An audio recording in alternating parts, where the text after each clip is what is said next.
o kung i-consume naton nga ini nga mga pagkaon sa halos matag adlaw nga tanan agud nga makaangkon ang aton lawas sang enough vitamin D. Outdoor direct sunlight skin exposure of the face, arms and hands for 5 to 10 minutes 2 or 3 times a week combined with vitamin D supplements is required to ensure vitamin D sufficiency. Gani, ano pa ang ginahulat ninyo? Magwa na kun aga kang magpainit-init o kung magpabalhas samtang naga-ulo exercise bangod maayo ang dulot sini sa aton ikaayong lawas.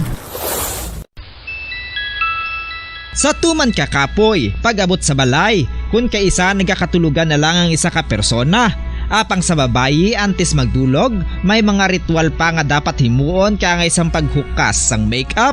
Ano ini ka importante? Ang pagkakas sang makeup kag pagpanghilam o sangguya antes magtulog ang maayo para sa panit bangod ginakakas sini ang mga cosmetics, impurities kag higko sa surface sang skin nga makatugas ang iritasyon o kung pagpadasig sang pagtigulang sini kung hindi mahimo. Ginabuhinan man sini ang risgo sa pagdevelop sang pimples, pagpula sang guya, blackheads kay iban pa nga size sang blemishes. Naga-promote man ini sang cellular renewal paagi sa paghukas sang dead skin.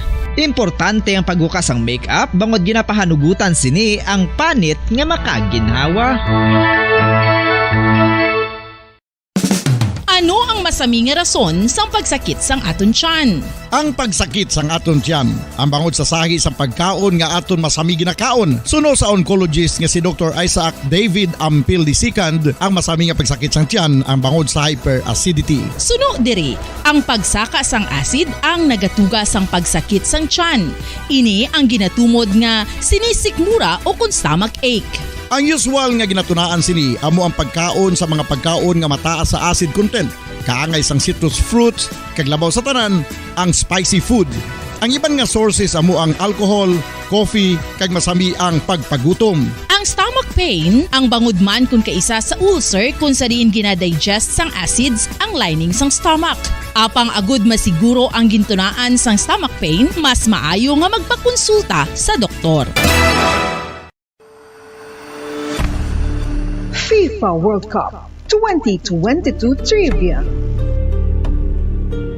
Ano ang pinakadasig nga time o kon oras nga nakagol sa World Cup history? Ang Turkish soccer legend nga si Hakan Şükür ang nakascore batok sa South Korea sa 2002 World Cup bronze medal match 10.6 seconds pagkatapos sa opening whistle. Yes, 10.6 seconds. Amoy na kadasig mga kabombo. FIFA World Cup 2022 Trivia. Masami nga ginalakot sa madamo nga mga pagkaon o kon mismo ginasudaan sang madamo nga mga Pilipino ang salted egg. Ang salted egg ang nahibaluan nga masamihimo sa itlog sang bibe. Ang 50% nga mas madamo ang unod nga calories sang sa itlog sang manok. Kag ini ang nagaunod man sang pila ka mga essential nutrients. Ang calorific content sang itlog sang bibe ang nagikan sa protein, fat, kag carbohydrates. Ang protina nga makita sa itlog ang isa kasahi sang high quality protein kung sa diin ang kada isa nga itlog sang bibi ang makitaan sang 9 grams sang protein. Samtang ini ang nag-unod man sang 9.6 grams sang fat kag 1 gram sang carbohydrate. Ang nasambit nga mga nutrients ang makabulig agud nga ang lawas ang makaproduce sang energy. Mas mangin maunod kag masuportahan ang bilog nga ikaayong lawas kaangay sa muscle. Oras ang Bombo Radio Bacolod na Philippine Standard Time, 49 minutos na kaligid stock na nga alas 5 sa hapon. Welcome kami ng pagpalagan siya Platuntunan Bombo Report sa afternoon edition. Pang Huwebes kita inyo Platuntunan, petsa 25 sa bulan sa Agosto. Kamusta na? Welcome natin mga batay, welcome natin mga kabombo sa kabusan ng 61 kabarangayan sa sulad sa Bacolod, mga suki nato nasa mga banwa kasulad sa kabusan sa atong siningang probinsya. Of course, sa mga nakatutot na karon live sa atong FBK YouTube channel, mga taga Negros, taga Bacolod, di mga bayan sa Pilipinas, di mga bayan sa kalibutan, ilan na makitaan, mabatian natin po palagad sining hapon, inyo Platuntunan Bombo Report sa afternoon edition. Masakaw-sakaw ng atong sininga palibot yasan sulad sa Bacolod. Inugpuli na sa aton mga trabahante, ibuhi na sa aton nga mga estudyante.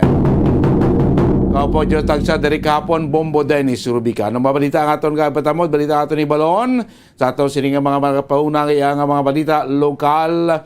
Ang isa kalalaki patay matapos nga ginalabo sang iya sining ugangan. Baod lang sa pagbaligya iya sang Carabao dito sa may Banwasang Pontevedra. Samtang top most wanted person naman niya nga may kasong rape, dakop sa may syudad iya sang Kabangkalan.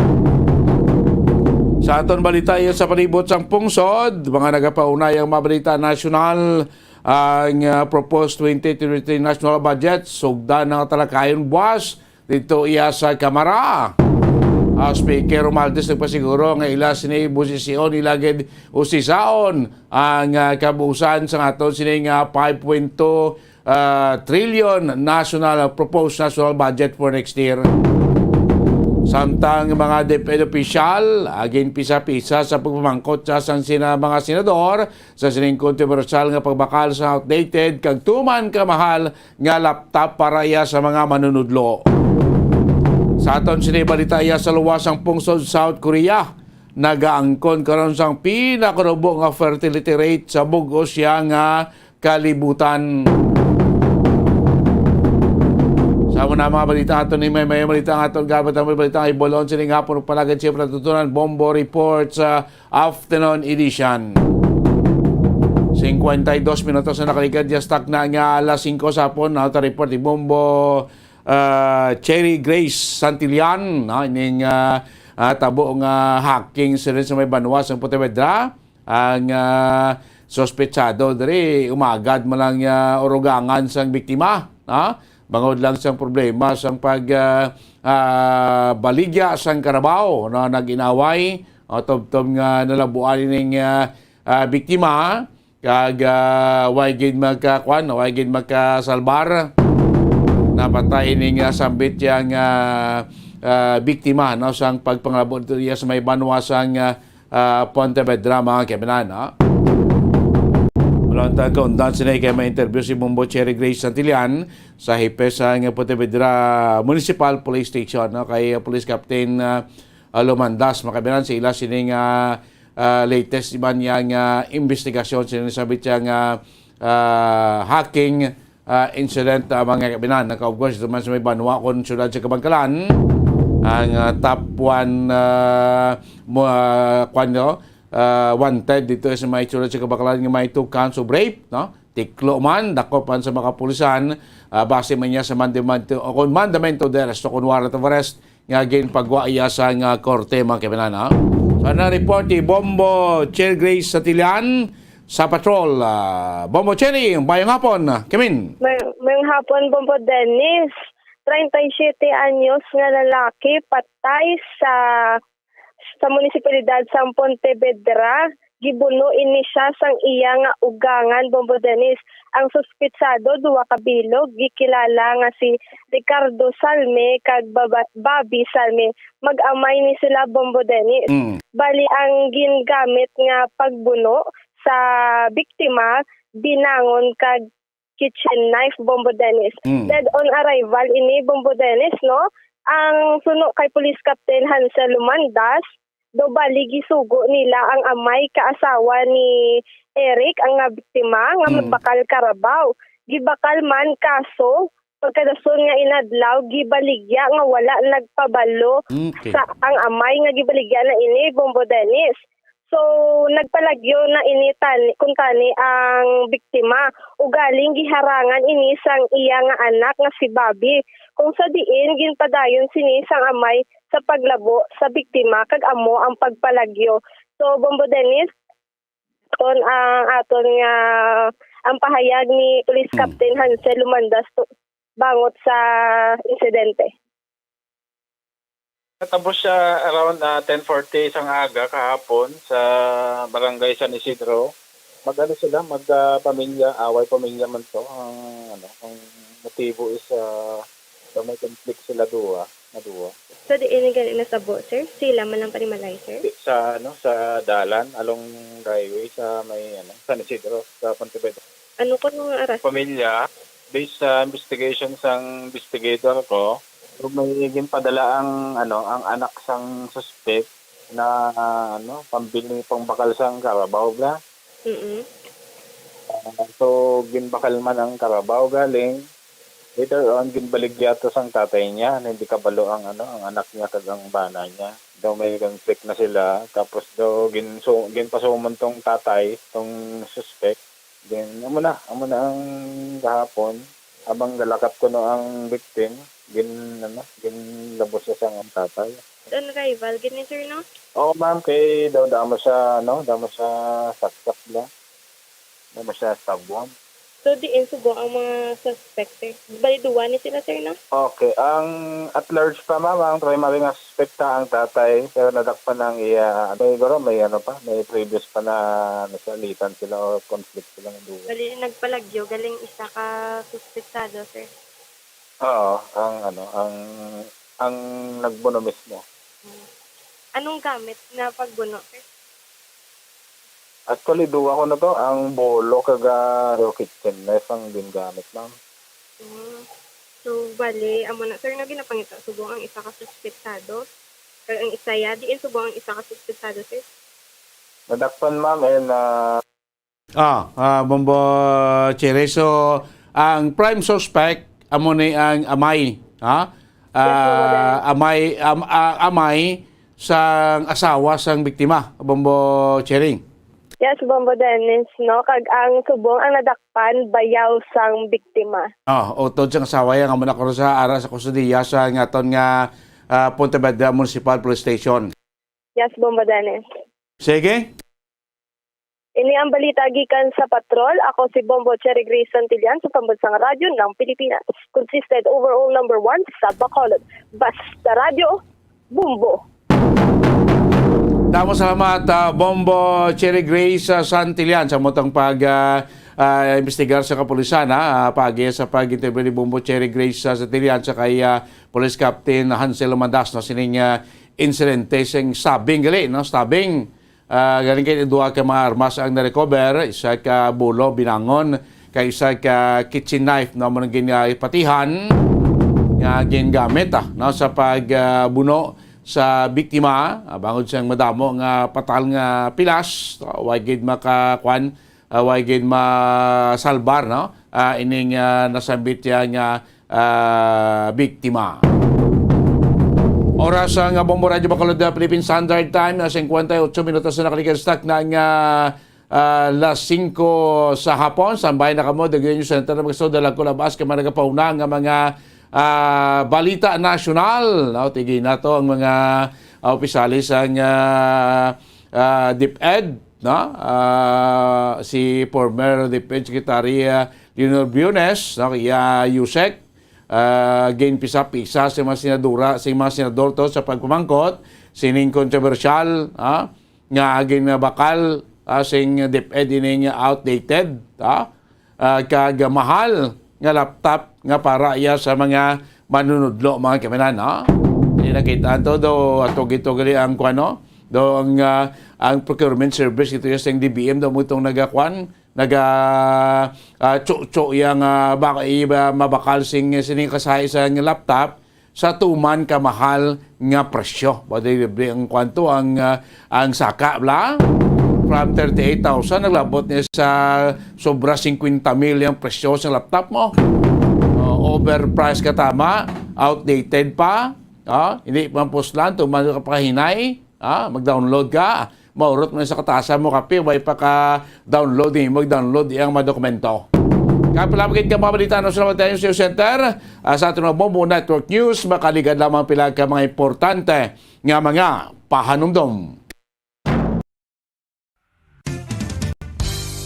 Kung ang ampang basketball amo ang mas ginakakunyagan naton nga mga Pilipino, apang salos tanan nga parte sa kalibutan, ang nagapanguna o kon most popular sports in the world, amo ang football better known as soccer sa US kag Canada. Sunod sa latest world statistics sa sini nga tuig 2022, ang football amo ang nagapanguna ilabi na gid sa Europa nga nagadagat sa masubra 4 billion followers. May kantanan sa football, isa sa ginahulat sa mga football or soccer enthusiasts worldwide, amo ang FIFA World Cup. Sa ika-22 ka Ginatuig sini nga paghiwat bilang Quadrennial International Men's Football. Ang pungsod Qatar sa Western Asia amo ang venue, the first World Cup ever to be held in the Arab world.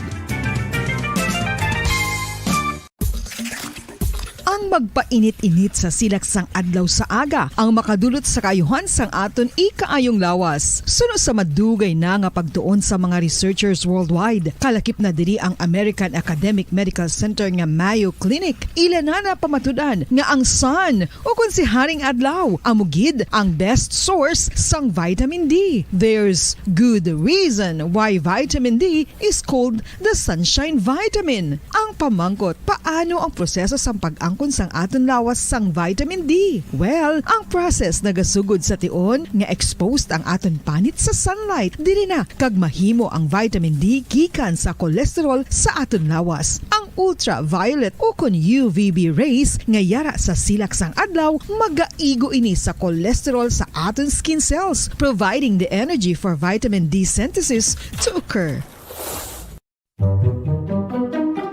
Magluwas sa baboy, baka kag manok, may isa ka karne nga sarang mahimo alternatibo nga iserbe sa lamesa sa mga Pinoy kag ini ang rabbit meat o kon karne sang kuneho. Suno sa pagtuon, mas matinlo ini kag mas healthy kung ikumparar sa iban nga karne sang sapat. Ang rabbit meat ang sarang nga lutuon sa pamaagi nga naanda na sang kadamaan, kaangay sang adobo, lumpia Shanghai kag lechon. Apang ano bala ang mga benepisyo sini sa ikaayong lawas? Ini ang mayara sang mataas nga porsyento sang easily digestible protein kag nagaunod sang jutay nga fat kung ikumparar sa iban nga sahi sang karne. Nagaunod man ini sang jutay nga calorie value sa buong mundo, narito na ang Bombo Network News Evening Edition. Ngayong araw ay Huwebes, Agosto 25, taong 2022. Sa ulo ng ating mga balita, dati pong opisyal ng Department of Education na inaming sa procurement service ng Department of Budget and Management. Si dating Department of Education Secretary Briones, iginiit na hindi niya pinagtataguan ng isyu may kaugnayan sa pagbili ng overpriced laptops. Mga industriyang naapektuhan naman ng artificial sugar shortage sa pinaagapan po ni Pangulong Marcos sang Malacanang na ninindigang sapat pa rin ang dami ng asukal sa merkado. Importasyon naman ng 150,000 metric tons ng refined sugar, aprobado na ng stakeholders. Ayon yan sa Sugar Regulatory Administration. Sa iba pang mga balita, itong kaso ng kidnapping mula January hanggang July ngayong taon, pogo-related daw ayon sa PNP. Lisensya ng driver naman ng SUV na nakasagasa sa isang security guard. Tuluyan ang binawi ng Land Transportation Office. Department of Trade and Industry naman nilinaw na walang kakapusan sa supply ng asin sa Pilipinas sa kabila ng pagtaas ng Suggested Retail Price o SRP. Itong Nagevena Price Bulletin naman ilalabas sa huling linggo ng Oktubre o unang bahagi po ng Nobyembre. At si Vice President at Education Secretary Sara Duterte Carpio bumisita sa Guimaras at Iloilo City kasabay ng 85th Charter Day celebration ng lungsod. Ang Vice Presidente namigay pa ng educational materials. At live nationwide via satellite mula sa Bombo News Center Makati, kami ang inyong mga tagapaghatid balita. Ako si Bombo Jane Buna. At ako naman si Bombo Gerald B. Ulep. At ngayon sa detalye ng ating mga balita. Iginiit po ni itong dating kalihim ng Department of Education na si Leonor Briones na hindi niya pinagtataguan itong mga reports kaugnay pa rin sa pagbili ng overpriced na laptops sa panahon ng kanyang termino. Sa isinagawang pagdinig ng Senado, dito pa rin sa 2.4 billion pesos na laptop procurement na idinaan o itong na-flag ng Commission on Audit. Partikular na tinugunan ni Briones itong mga blog at iba pang online articles na nagsasabing siya ay nagtatago o umiiwas tungkol sa naturang issue. Ipinunto ni Briones na kasalukuyan niyang ginagampanan ang kanyang mga tungkulin bilang direktor po ng Southeast Asian Ministers of Education, itong Organization Regional Center for Education, Innovation and Technology. Napili si Briones at kalaunan ay hinirang para sa posisyon noong Hunyo 21 ngayong taon. Kaugnay niyan, pakinggan natin ang paliwanag ni dating DepEd Secretary Briones. Finally, people are wondering a blog came out and it was widespread, claiming na sabi hanapin yan si Briones, implying that si Briones ay nagtatago. So siguro, karamihan sa inyo, alam naman ninyo ang aking career sa gobyerno. Ako ngayon ay director ng Southeast Asia Inotech. This is a regional facility which is hosted by the Philippines with 11 member countries from Southeast Asia. I was unanimously voted as director of this research and training center. Many of you are familiar with Simeo Inotech dahil nakikita ninyo yan across UP. So we service not only the Philippines and on issues of education, but also the rest of South. Yan po si DepEd, dating DepEd Secretary Leonor Briones sa pagdinig pa rin ng Senado dito sa manumalyang pagbili ng DepEd ng mga laptops na idinaan sa PSDBM. Samantala, hinimok ng isang grupo ng education workers ang Department of Education na bumuo ng isang evidence-based and viable plan kung paano tutugunan ang mga pagkalugi sa pagkatuto na dulot ng pandemya ng COVID-19. Gayon din ang patuloy na makakulangan sa edukasyon na sumisira sa unang linggo ng mga klase ngayong school year.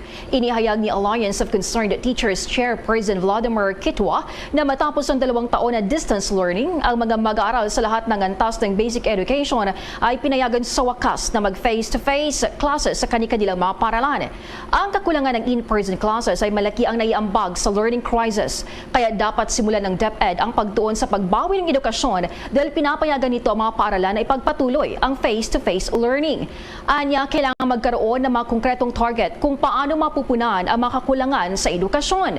Napag-alaman na batay sa monitoring ng ACT, nag-ulat ng masikip na silid-aralan, kulang sa upuan, binaha ang mga paralan at nagdarao sa mga klase sa mga hindi natapos na mga gusali at temporary spaces. Dahil dito kinwestiyon din ng ACT kung paano mailalarawan ng DepEd na maayos ang pagbubukas ng paaralan. Samantala, nagtakda ang korte sa Mandaluyong City ng panibagong petsa ng pagbasa ng sakdal dito pa rin sa viral na SUV driver na sumagasa sa mall security guard sa Mandaluyong. Ayon po kay Prosecutor General Benedicto Malcontento, unang itinakda ang arraignment sa akusado na si Jose Antonio San Vicente noong Agosto 24, araw ng Miyerkules. Pero ito ay ipinagbaliban, bunsod pa rin ng work suspension dahil sa bagyo. Dahil dito, inireset ang pagbasa ng sakdala sa akusado sa Setyembre 7, ganap 1:30 po ng hapon. Kinasuhan ng piskalya si San Vicente noong Agosto 5 sa Mandaluyong City Regional Trial Court. Kaugnay pa rin sa nasabing balita, tuluyan ang binawi ng Land Transportation Office ang lisensya ng driver ng SUV na nakasagasa sa isang security guard na nagdidirekta ng trapiko sa isang mall sa Mandaluyong City noong buwan ng Hunyo. Hinatulang guilty ng LTO si Jose Antonio San Vicente sa reckless driving at duty of drivers in case of accident. Sinabi rin ng LTO na si San Vicente ay perpetually disqualified mula sa pagkuha ng isa pang driver's license at pagmamaneho ng sasakyan. Nasa hawak na ngayon ng LTO's Intelligence and Investigation Division ang non-professional driver's license ni San Vicente. Kanina, inirekomenda ng Mandaluyong City Prosecutor's Office ang akusasyon sa suspect para sa frustrated homicide sa halip na frustrated murder. Kung maalala, noong June 6, ang biktimang si Christian Joseph Loralde ay nasagasaan ng isang SUV habang sinusubukan nitong idirekta ang trapiko sa intersection ng Julia Vargas Avenue at Francis Street sa Mandaluyong.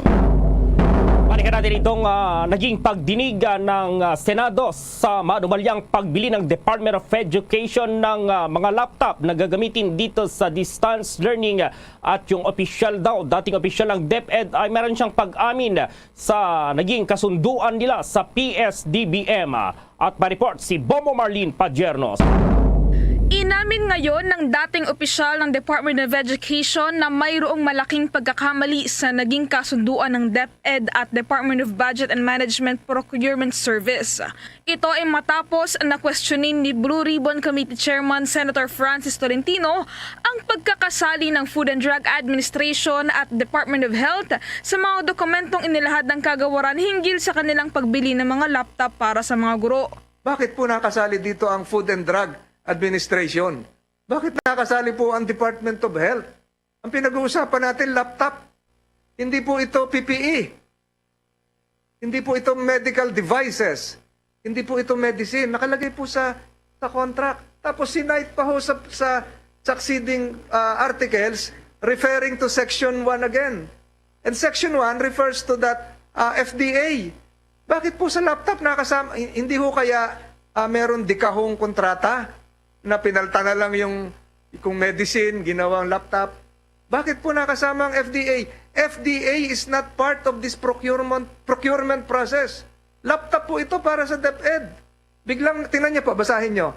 Ayan, in compliance, to ensure compliance with other regulatory laws like the Food and Drug Law. Ano po ang kinalaman ni Secretary Duque dito dati? Wala. Ano po ang kinalaman ng laptop kay Administrator Domingo ng FDA? Palagay ko po wala. So, ang nakikita ko po rito, nabulaga po yung sa pagmamadali yung mga abogado, inadapt na lang yung dikahon pro forma na kontrata, nakalimutan alisin yung FDA. Diba ho? Buti hindi nalagay dito ang face mask. So, laptop po yung pinag-uusapan natin. Pinapakita ko lang po ito para ipakita sa inyo na parang mawalang galang na po, ayokong bagitin to, parang hindi na pag-aralan ng abogado. Kasi kung maayos-ayos na abogado, tatanungin niya, bakit kasama itong FDA law sa pagbili ng laptop? The laptop is not, unless loaded with an app that would provide telemedicine, is not part of the educational requirements or blended learning, di po ba? So, I would not like to question all the other provisions, which I might find some unrelated, ungermane provision. Pero dito po ako mahuhulog sa bangko. Baka Paliwanag ni former DepEd Assistant Secretary for Procurement and Administration Attorney Salvador Maranat III, posibleng may kaugnayan sa proforma contract na ibinigay ng PSDBM ang naturang pagkakamali sa mga dokumento. Dito niya sinabi na ang pagkakasali raw ng FDA law sa naturang mga dokumento ay pagkakamali raw ng mga abogado na ka-assign sa pag-review ng Memorandum of Agreement sa pagitan ng DepEd at PSDBM. Idinagdag pa ng dating opisyal na ang nasabing kontrata ay customized para sa project ng DepEd sa pagbili ng mga laptop para sa mga guro. Let me state at the outset, Your Honor, that as Assistant Secretary for Procurement and Administration, I was not privy to the development of the MOA, but I would know based on... Sir, sign in the presence of Attorney Salvador Malana III. Yes, Your Honor. As witness, Your Honor. As witness. So as witness, as a lawyer, you testify that you have read this. Yes, ayaw natin ipahamak yung sekretary nyo. Yes, Your Honor. Ayaw natin ipahamak yung kagawaran ninyo. Yes, Your So Honor. bakit lumagda ka rito na FDA na yung pinag-uusapan dito? Yes, Your Honor. I will therefore agree with you, Your Honor, that this could be a big mistake on Naman tayo having been bumibili ng included. Decolgen, Biogesic. Yes, Your Honor. It was a mistake to have included Food and Drugs Law on Clause 1.8. And I would also mention, Your Honor, that indeed this emanated from a pro forma contract from DBMPS. Pro forma. Yes, Your So Honor. you have pro forma contracts. Fill in the blanks. It was customized for the project, I suppose, Your Honor. Customized. Yeah, because So, but there were other... A laptop is there's a big difference between a laptop and a paracetamol. Yes, Your Honor. I do agree, Your Honor. So you admit now that there was a mistake, some lapses on the part of the legal department.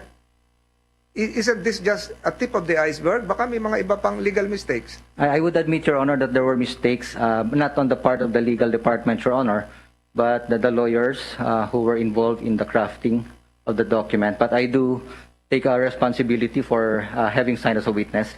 I provided the Secretary inputs on the legality or propriety. Pinahamak niyo yung sekretary niyo. Kasi naging drugs, dapat sa Department of Health ka. Secretary Duque. We apologize, Your Honor. Yeah, we do admit, Your Honor, that there was a mistake. Yan ang bahagi ng naging hearing ng Senate Blue Ribbon Committee hinggil sa mga alegasyon ng overpriced at outdated na mga laptop na binili ng DepEd para sa kanilang mga guro sa pamamagitan ng PSDBM. Samantala, ayon naman sa mga supplier, ang mga computer units na kanilang i-deliver ay pumasa naman daw sa specification na ginawa ng gobyerno. Sa isang statement, binigyang diin ng supplier na ang mga laptop ay mayroong reasonableng presyo at gumagana ayon sa kanilang purpose. Ang mga computer na gagamitin ng mga guro ay fully compliant sa lahat ng technical specifications na ibinigay ng DepEd at PSDBM. Depensa pa ng supplier, nagsolicit daw ang PSDBM ng supply at delivery ng mga computers na mayroong specific technical requirements. Bilang kwalipikadong bidders, nagbigay naman daw ang mga ito ng offer at nanalo sa comprehensive at competitive bidding, kaya ito ay may tuturing na fair at square. Pagpasok naman daw ng 2022, ay na-deliver na sa DepEd Regional Offices sa buong bansa ang mga naturang laptop para sa mga guro. Para sa Bombo Network News, ako po si Bombo Marlene Padiernos, nag-uulat para sa Pambansang Radyo ng Pilipinas, Basta Radio, Bombo! Sa dagdag pang balita, sa gitna ng sunod-sunod na insidente ng kidnapping at pagpatay kamakailan, inihayag ng Philippine National Police na mula January hanggang July ng taong ito, ang mga kaso ng pagdukot ay kadalasang nauugnay sa POGO o Philippine Offshore Gaming Operator. Ngunit karamihan ay nalutas ng mga ito. Sinabi ni PNP spokesperson Police Colonel Jean Fajardo na mula January hanggang July 2022, nakapagtala sila ng 25 incidents ng kidnapping. Karamihan ay POGO related. Nauna nang sinabi ni Fajardo na may iba't ibang suspect sa mga insidente ng kidnapping kamakailan at may iba't ibang motibo sa paggawa nito. Kinilala ni Fajardo ang mga mamamayan sa pag-uulat ng kailang mga alalahanin at pag-upload ng mga insidente sa mga social media. Sinabi pa nito na nakakatulong ito sa PNP upang masusubaybayan ang sitwasyon at gumawa sila ng agarang aksyon. Samantala, hinimok po ni House Committee on Health and itong Vice Chair na si Angelica Natasha Co ang Department of Health maging ng Interagency Task Force na mag-order na daw ng reformated o yung bagong Moderna booster shot laban pa rin sa Omicron variants. Ito'y kasunod ng ulat na nagsumite na ng application ang Moderna para sa Emergency Use Authorization sa Estados Unidos o yung FDA para sa kanilang Omicron booster vaccines. Ayon kay Ko, bagamat epektibo pa rin ang kasalukuyang COVID-19 vaccine na nasa inventaryo ng bansa, ay dapat na habang maaga pa lamang ay masiguro nang makakapakuha po ng supply ang Pilipinas ng reformulated vaccine.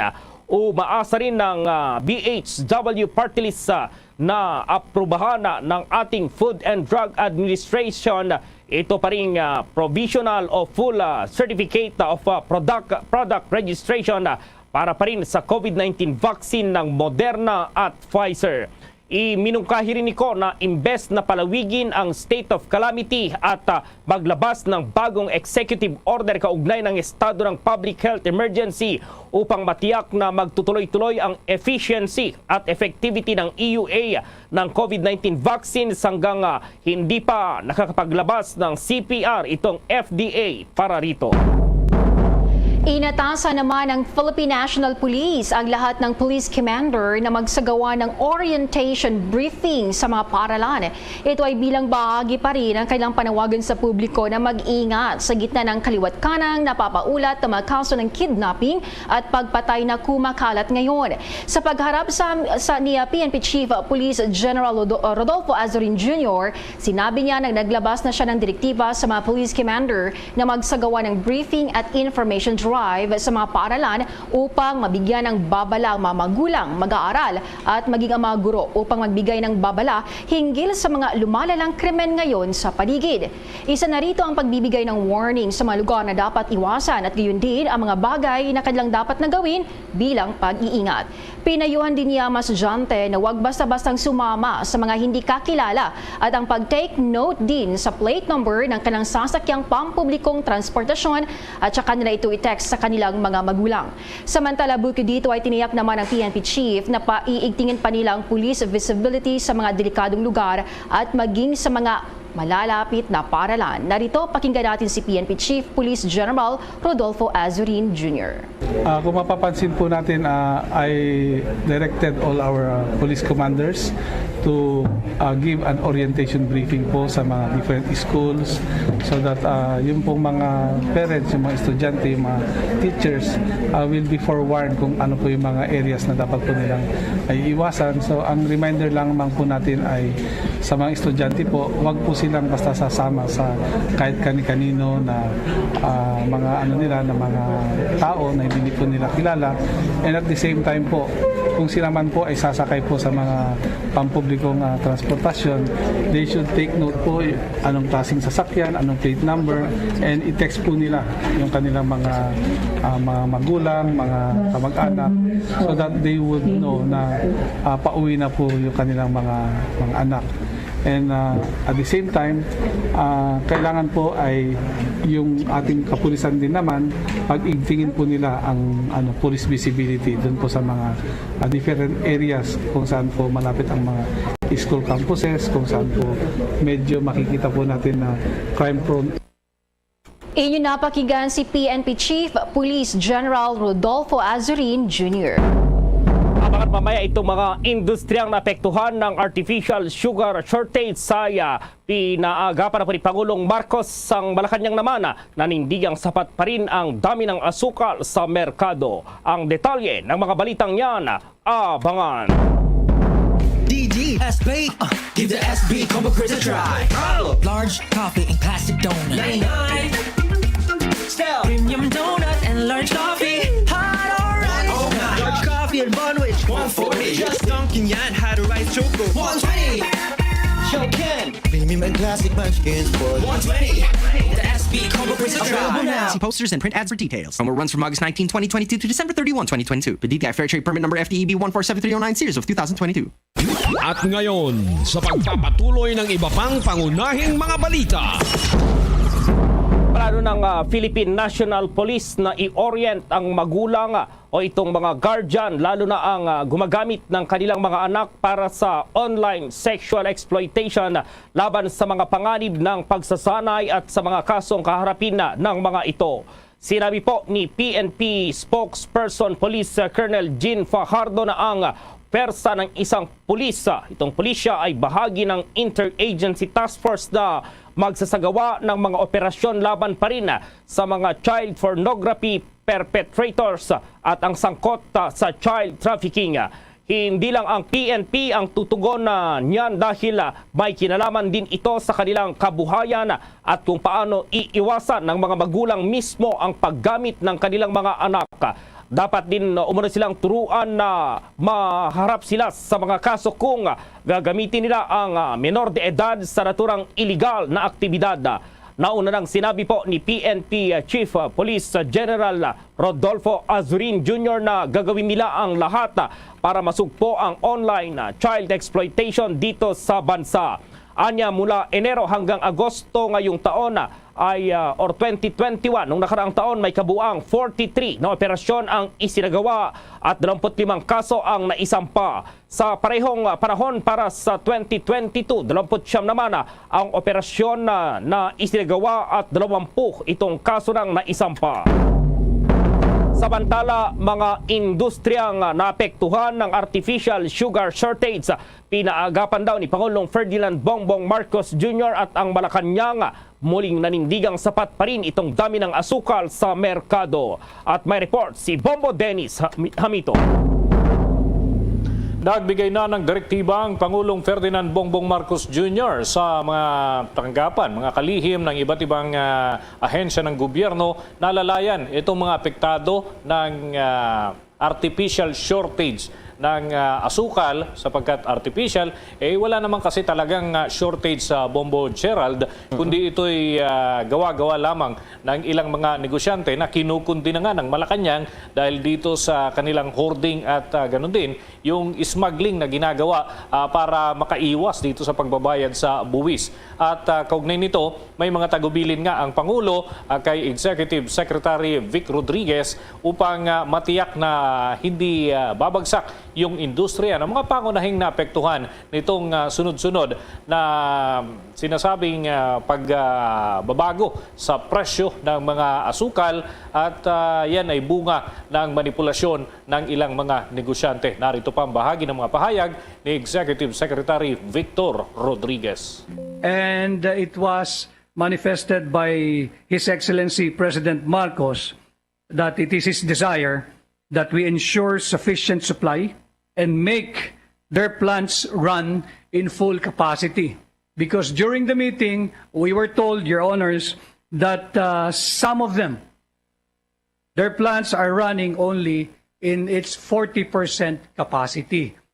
And Hayag ni Executive Secretary Vic Rodriguez dahil nga hindi papayag itong Pangulong Bongbong Marcos na kalahati lamang yung operasyon dahil dito sa artificial shortage. Kaya nga malaking balik ang binababala ng Malacanang dito sa mga responsable sa hoarding pati na sa iba pang manipulasyon ng supply ng asukal upang magmukhang shortage. Pero ang katotohanan, sapat naman talaga yung bilang o yung dami ng asukal na nandito sa ating bansa at itinatago lamang ng ilang mga negosyante. Kung sakasakali daw na mapapatunayan na sinasadya itong mga gawain na ganito at tuloy-tuloy pa rin sa kabila ng mga panawagan ng Malacanang, ay economic sabotage ang kakaharapin nila at mabigat na parusa din naman ang mangyayari.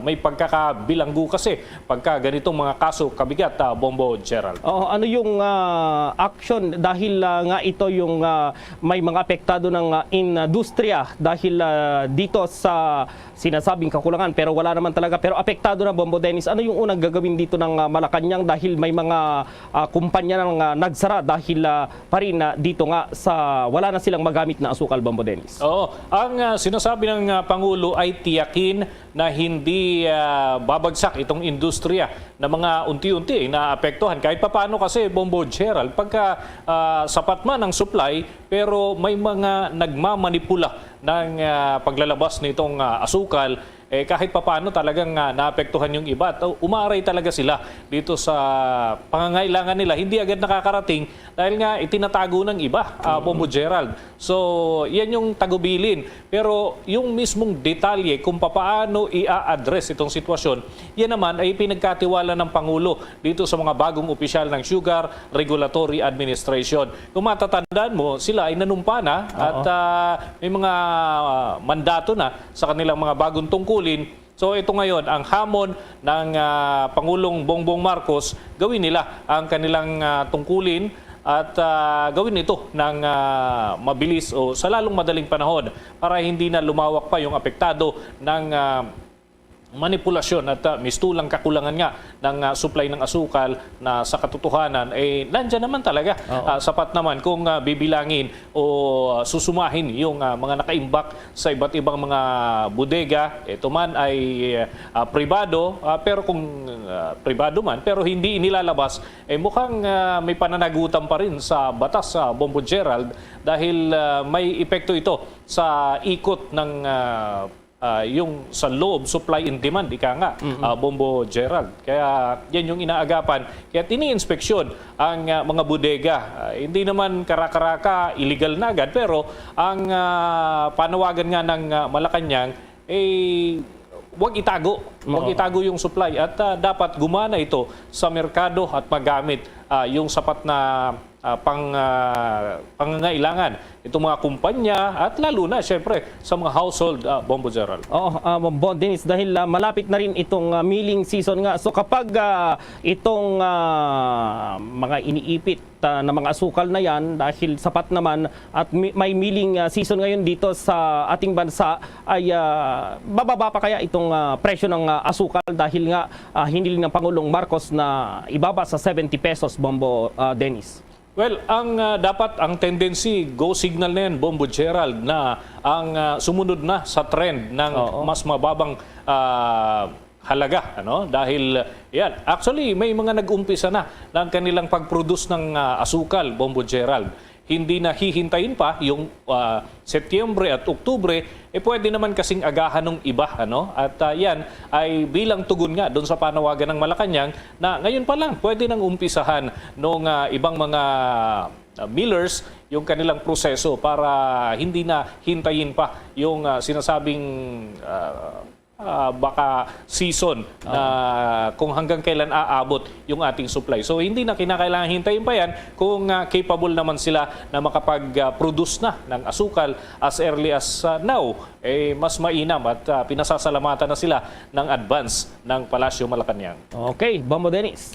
Para sa Bombo ng Correct News, Bombo Dennis Hamito nag-uulat para sa Pambansang Radyo ng Pilipinas, Basta Radio, Bombo! Samantala, itinakda na po ng Commission on Elections o COMELEC itong polling period para sa December 5, 2022, itong barangay at sangguniang kabataan election po mula alas 7 ng umaga hanggang alas 3 lamang ng hapon po yan. Sa resolution number 10831, sinabi ng COMELEC na ang pagbibilang at canvassing ng mga boto at proklamasyon ng mga nanalong kandidato ay agad na magaganap pagkatapos naman ng pagsasara ng botohan. Hindi tulad po noong nakaraang May 9 national at local elections na automated. Sinabi po ni COMELEC Acting Spokesperson John Rex Laudianco na magiging manual po yung bilangan para dito sa barangay at sangguniang kabataan elections. Sinabi ng COMELEC nitong linggo lamang si Chairman George Garcia na sa Setyembre magsisimula ang pag-imprenta raw ng mga balota at iba pang mga dokumento sa halalan para pa rin dito sa barangay at sangguniang kabataan election. Sa Oktubre, itong poll body ay magsisimulang magpadala ng mga election paraphernalia sa iba't ibang lugar dito sa bansa. Sa dagdag pang balita, inatasan na ngayon ng Philippine National Police Anti-Cybercrime Group ang lahat ng mga ACG commanders na paigtingin pa ang kanilang isinasagawang cyber patrolling sa bansa. Sa gitna ito ng patuloy na pagkalat ng mga video ng iba't ibang uri ng krimen tulad ng attempted rape, kidnapping at iba pa.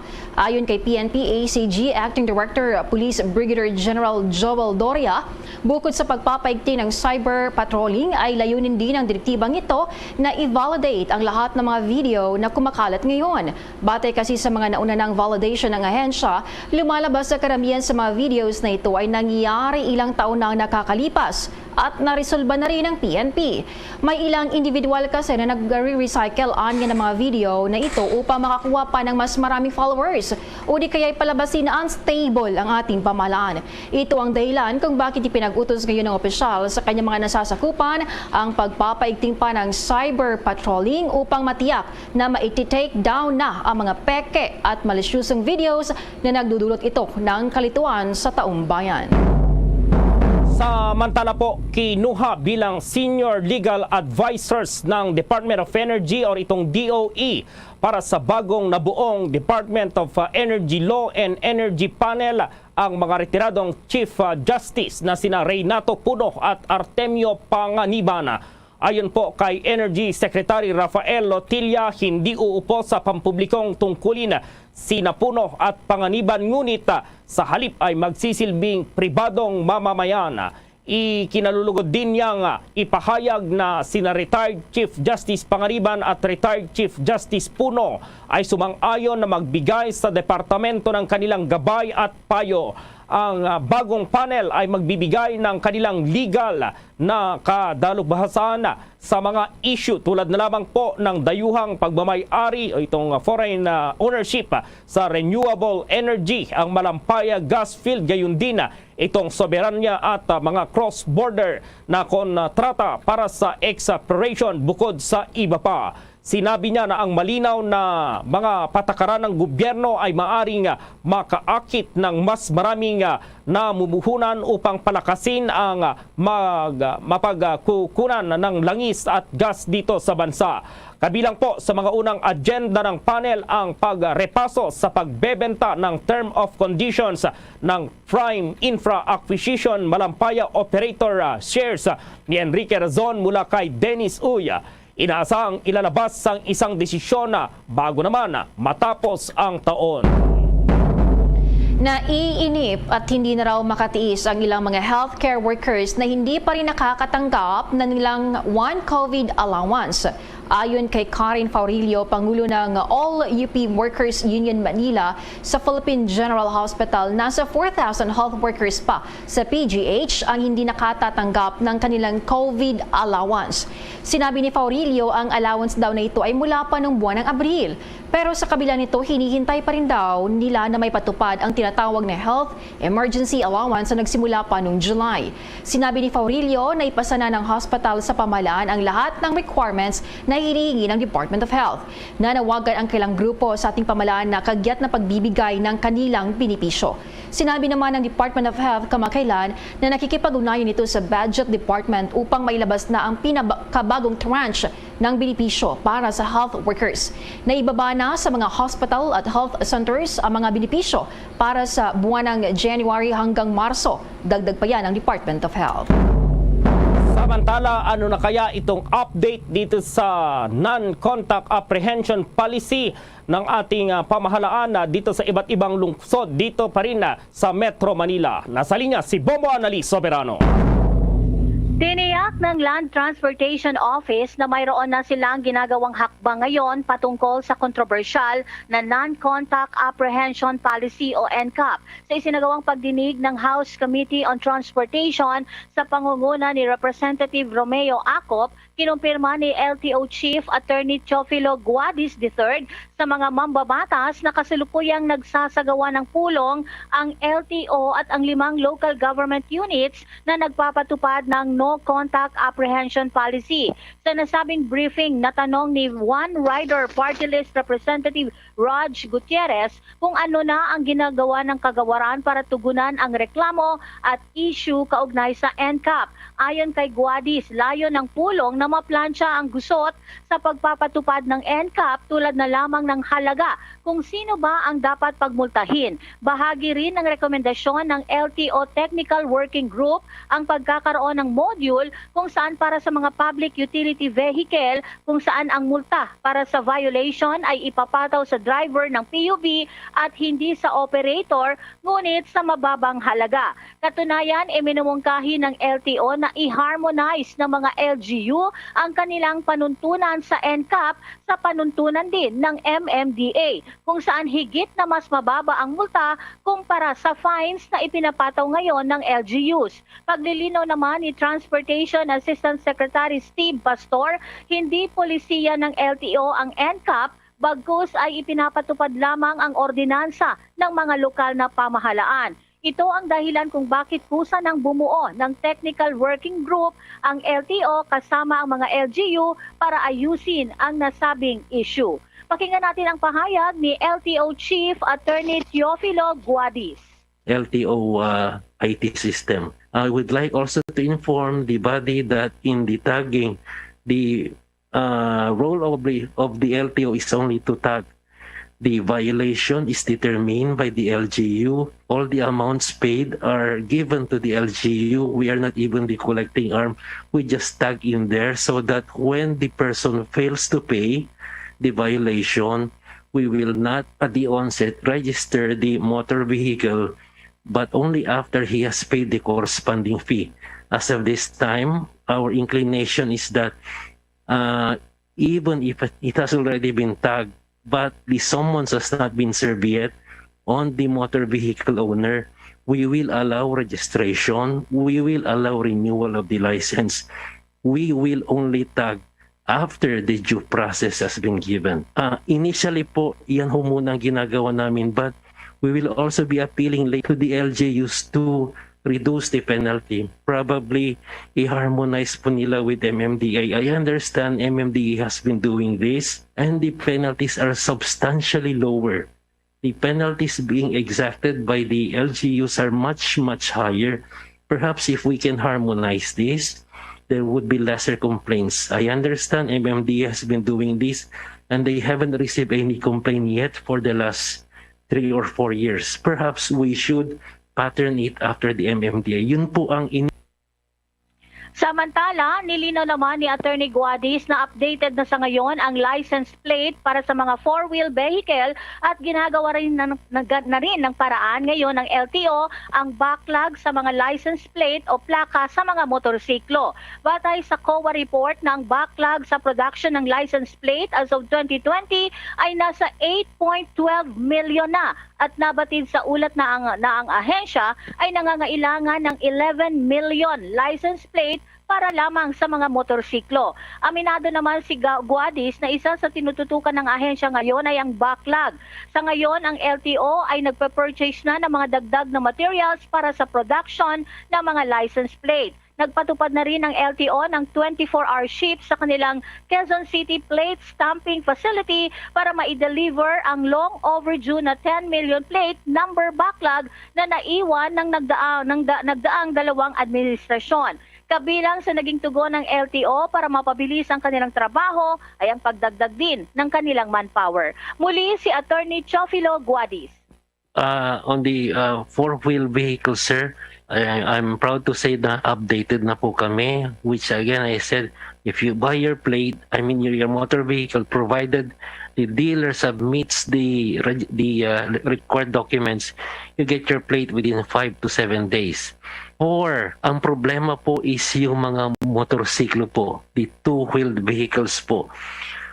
There is a backlog for 2018 and 2016. Kasi po nung nagbigay ng budget, what the LTO did at the time is that prospective po, they used the budget for current transactions at the same time humahabol ho sila patalikod from 2018 to 2016.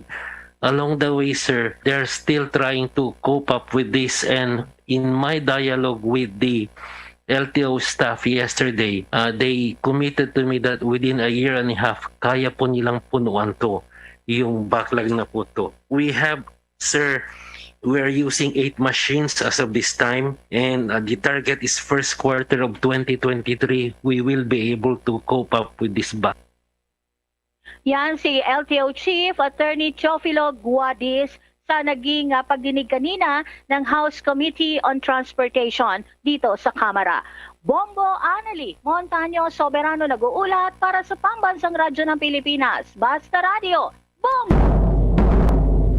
Dagdagan o padamihin pa ang farm-to-market road sa maayos na daloy ng supply ng pagkain, sinabi ni Department of Agrarian Reform Secretary Conrado Estrel III. Isang memorandum daw ang binigay sa mga regional at panglalawigang tanggapan na may listahan ng mga kompleto at ongoing bridge projects sa ilalim ng tulay ng Pangulo para sa kaunlarang pang-agraryo. Hiniling din ni Estrella sa may field office ng Department of Agrarian Reform na magsumite ng farm-to-market road na mag-ugnay sa mga natapos na tulay sa mga pangunahing kalsada dahil ito daw ang pinakamaayos na paraan para maayos at mapabilis ang supply ng pagkain mula sa malalayong nayon patungo sa mga sentrong pamilihan. Ito ay upang ang mga magsasaka mismo ang maghatid at magdala ng mga sariwa pang-ani at mapakinabangan ang kanilang potensyal na kita, gayon din sa hakot at gastos sa transportasyon. Samantala, isinailalim ngayong araw lamang po sa random drug test ang miyembro ng Philippine National Police Anti-Cybercrime Group. Ang random drug test ay regular na ginagawa naman ng PNP sa kanilang programa kontra pa rin sa droga. Ayon po kay Lieutenant Michelle Sabino, itong Chief PIO ng Anti-Cybercrime Group, makukuha ang resulta sa loob ng 24 na oras. Umaasa naman po silang lahat ay magne-negatibo sa nasabing drug test. Pero kung may magpositibo, may kaharapin itong parusa at posibleng kasuhan ng administratibo ang naturang mga pulis. Nais naman ni Justice Secretary Jesus Crispin Remolla na bilang territorial guard ng county, ang Bureau of Immigration ay dapat nakapantay ng Philippine National Police at ng Armed Forces of the Philippines. Dapat anyang may police powers ang Bureau of Immigration at maaaring aristuin ang mga dayuhan kasama na mga pumapasok na illegal sa bansa. Kaya sinabi niya na kailangan nating muling isipin ang kaugnayan ng imigrasyon sa iba pang mga armed services ng bansa. Kung siya umano ang iparedesign ng uniform ng immigration na block, dapat umano na may hawak-hawak silang posas. Ngunit anya, hindi pa naipapasa ng Kongreso ang panukalang batas para yan sa modernisasyon ng Bureau of Immigration. Sinusubukan umano nilang ipasa ang batas na ito sa nakalipas na 15 taon. Dagdag pa nito na ang kasalukuyang batas ng Bureau of Immigration na naipasa noong 1939 ay laos na. Dapat din anya i-upgrade ang sweldo ng mga tauhan ng BI. Sa katunayan sa ilang mga bansa ngayon tulad ng Singapore, Thailand, ito ang may pinakamataas na bayad na opisyal ng gobyerno ay ang mga nasa imigrasyon.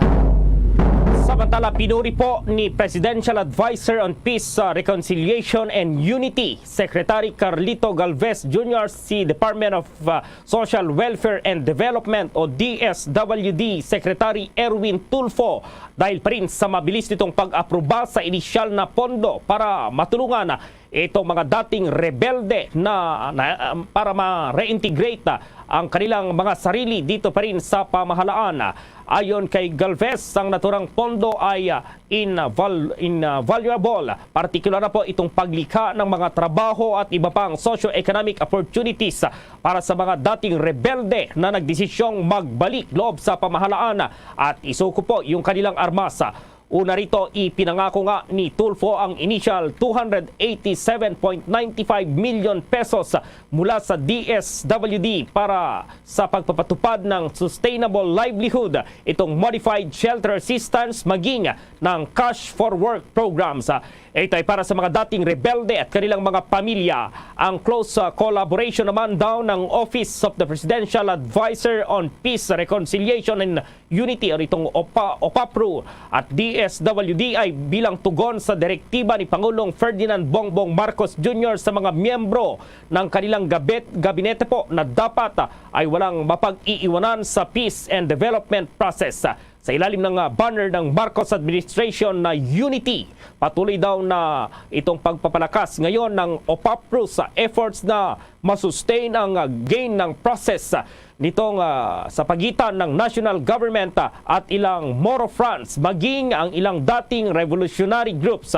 Noong Agosto 12 lamang po ang Peace Agency kasama na itong Office of the Special Assistant to the President at Office of the Press Secretary ay pinangunahan itong inaugurasyon at oath-taking po ng mga bagong appointed members ng Bangsamoro Transition Commission, ang interim government ng Bangsamoro Autonomous Region in Muslim Mindanao o itong BARM. Ang Department of Trade and Industry nilinaw na walang kakapusan sa supply ng asin sa Pilipinas sa kabila ng pagtaas ng suggested retail price. Ang Noche Buena Price Bulletin naman ilalabas sa huling linggo ng Oktubre o kaya unang bahagi ng Nobyembre. Alamin ang detalye sa report ni Bombo Everly Rico. Nilinaw ng Department of Trade and Industry na walang kakapusan sa supply ng asin sa Pilipinas sa kabila ng pag-aproba ng ahensya sa pagtataas ng Suggested Retail Price o SRP ng produktong asin. Paliwanag ni DTI Undersecretary Ruth Castelo na mayroong sapat na supply ng asin sa bansa dahil mayroong 3 hanggang 4 na malalaking kumpanya na gumagawa ng asin at mayroon ding mga imported salt sa mga merkado. Tila taliwas naman ito sa iniulat ng Department of Agriculture na nakakaranas ngayon ng bansa ng kakulangan sa supply ng asin liban pa sa kinakaharap na shortage umano sa issue ng asukal. On the issue of supply, we have sufficient supply kasi we have around 3 3 or 4 large companies na gumagawa ng asin, tapos meron pa tayong mga imported. Makikita mo rin sa market, marami ring imported na asin.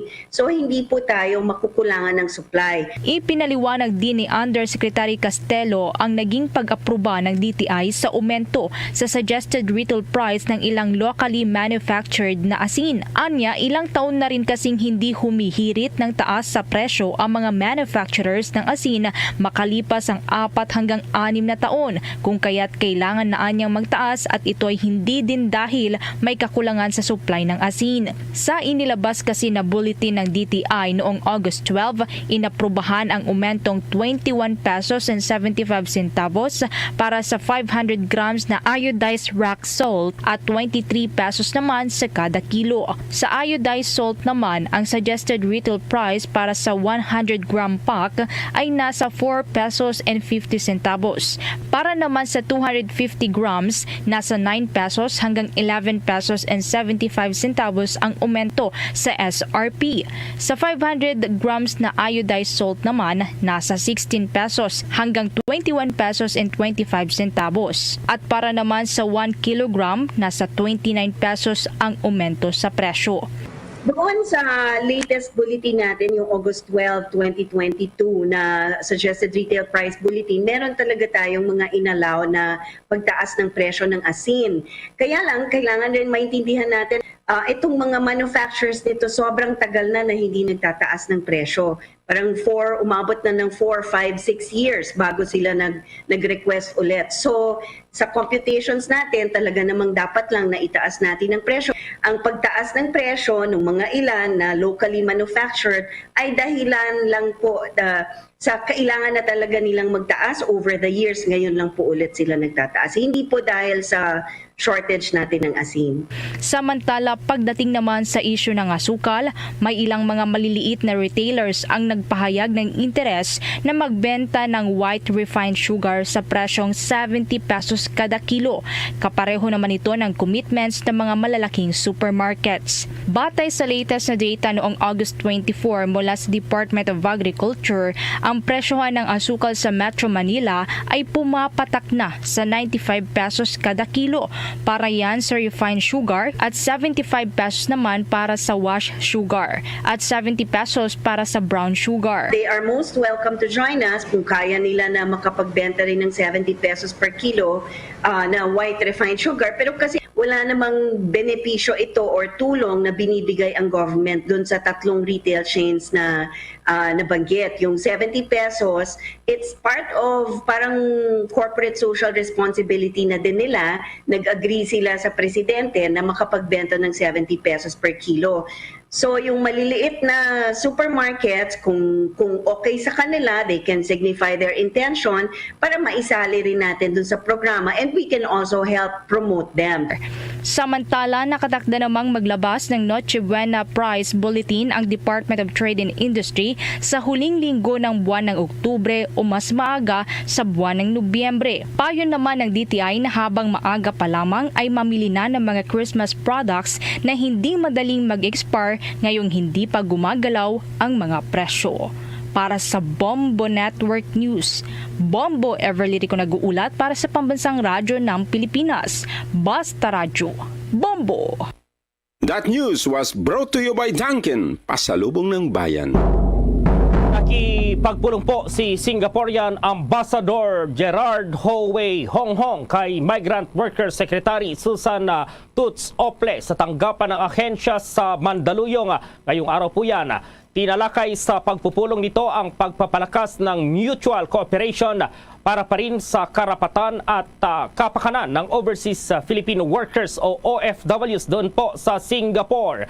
Kasama rin sa pagpupulong si Undersecretary for Policy and International Cooperation Patricia Ivona Kaunana. Noong December 2021, may tinatayang 215,155 na mga Pinoy ang nasa Singapore kung saan 180,605 naman itong temporary migrants.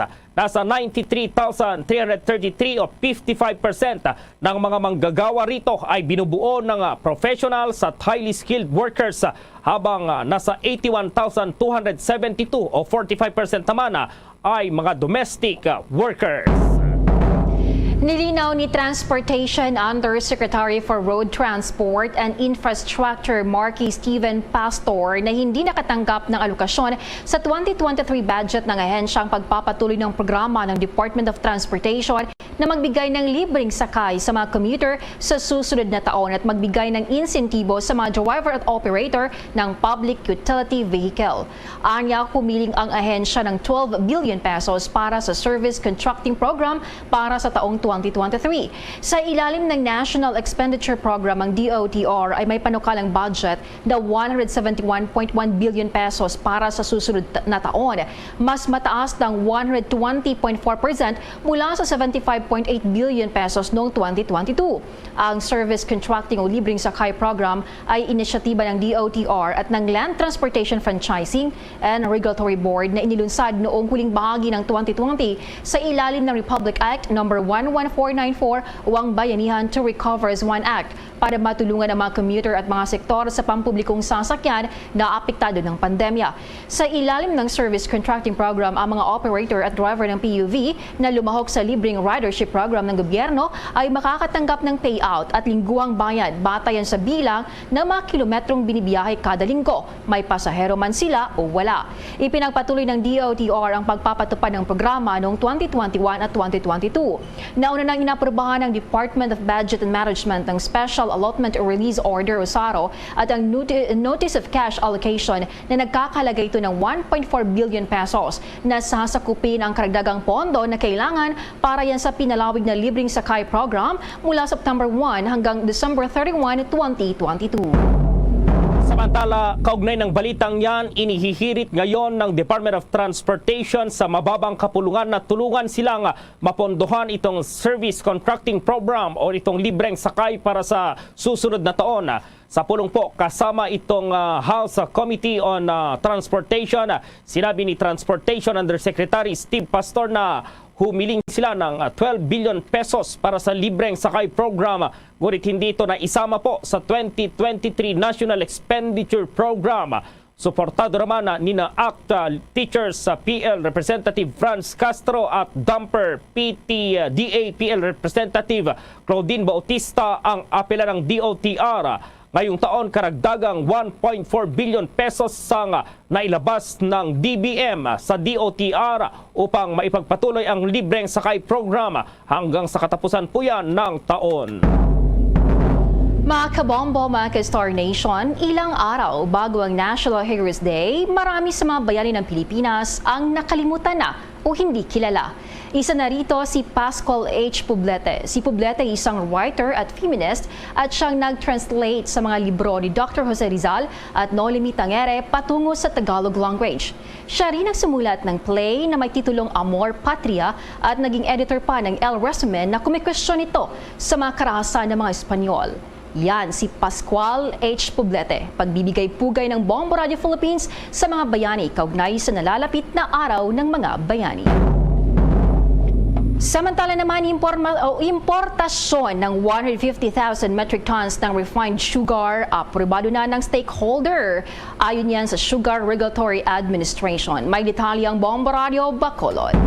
Mag-i-import ang Sugar Regulatory Administration ng 150,000 metric tons ng refined sugar ayon sa napagkasunduan sa stakeholders meeting na isinagawa sa Malacanang noong nakaraang linggo. Ayon kay SRA Acting Administrator David Thaddeus Alba, mag-i-import ang Pilipinas ng 150,000 metric tons ng refined sugar, ngunit ikukonsulta pa ang mechanics sa mga stakeholders, traders, importers at planters, pati na rin kung paano hahatiin ang 150,000 metric tons. Ayon kay Alba, may tightness sa supply ng asukal na ginagamit sa beverage industry dahil mas maputi at espesyal ito kaysa sa regular na asukal. Aniya, hindi naman critical ang supply ng asukal na binibenta sa mga merkado dahil karamihan ng portion ng 150,000 metric tons ang mapupunta sa industrial. Ito ay sakop naman ng Sugar Order No. 2 na irerekomenda ng board kay President Ferdinand Bongbong Marcos Jr. Ayon sa SRA Administrator, target na dumating ang shipment ng asukal sa Pilipinas bago ang Nobyembre 15 15. It was taken up last week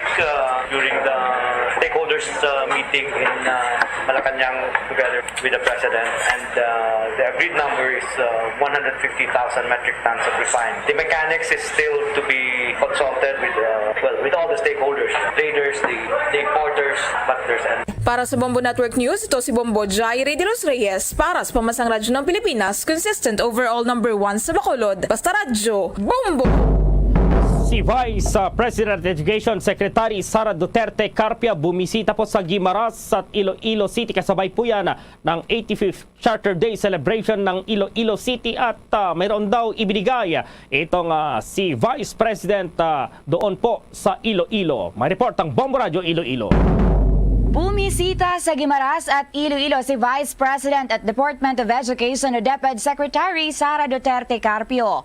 Kasama nito si House Deputy Speaker at Pampanga Representative Gloria Macapagal Arroyo. Kasabay ng pagdating nito sa Guimaras, pinasalamatan nito ang mga residente ng probinsya na sumuporta sa kanya at kay President Ferdinand Bongbong Marcos Jr. sa May 2022 elections. Si Duterte ang panauhing pandangal sa One Guimaras Convergence for Sustainable Agri, Fishery and Ecotourism Development sa Provincial Covered Gym sa San Miguel Hordan, Guimaras.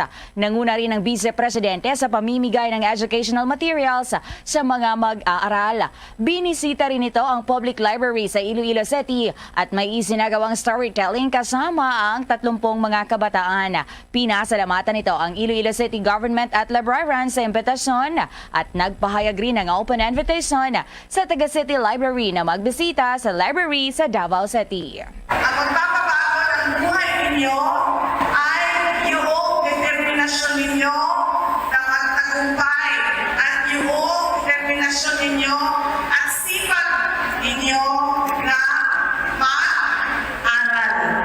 Dahil ang edukasyon po ang greatest equalizer o magpapantay ng antas ng buhay ng lahat ng tao.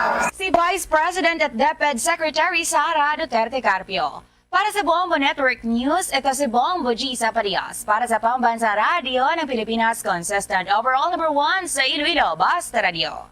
Bombo! Bombo International News. Anunsyo ng Taiwan ang plano nito na taasan ang kanilang defense budget. Ito may kaugnayan sa isinagawang malalaking military drills ng China noong bahagi ng buwan na nagdulot ng tensyon sa pagitan ng dalawa hanggang sa pinakamataas sa mga dekada. Ang Taipei ay nagbungkahi ng defense budget na $13.7 billion para sa susunod na taon. Tumaas ito ng 13% taon sa taon habang hinihintay ang pag-aproba ng parliamentary. Ang isang karagdagang espesyal na budget ay gagawin din particular upang makakuha ng mga bagong fighter jet at iba pang mga proyekto upang palakasin ang naval at air capabilities. Maguguritang ang Taiwan ay nabubuhay sa ilalim ng patuloy na banta ng pananalakay ng China na nagsasabing ang demokratikong isla bilang bahagi ng teritoryo nito ay sakupin isang araw sa pamamagitan ng puwersa kung kinakailangan. Bombo Foreign Exchange Update. Sa palitan na po ng piso kontra sa ibang currencies, ayon sa Bangko Sentral ng Pilipinas, ang isang US dollar sa ngayon katumbas ng 56 pesos 20 centavos, ang Hong Kong dollar 7 pesos 16 centavos, ang Singaporean dollar 40 pesos at 33 centavos, habang ang Saudi Arabian Rial ay 14 pesos at 95 centavos at ang Euro 56 pesos at 3 centavos. The Bombo Foreign Exchange Rate Update is brought to you by Queen City Development Bank. Samantala, dahil sa kinarap ng buong mundo ang COVID-19 pandemic, samahan niyo po kami sa isang panalangin. Narito ang Horacio Imperata. Merciful and compassionate Father, we confess our sins and we humbly come to you to find forgiveness and life. We come to you in our need to seek your protection against the COVID-19 virus that has disturbed and claimed many lives.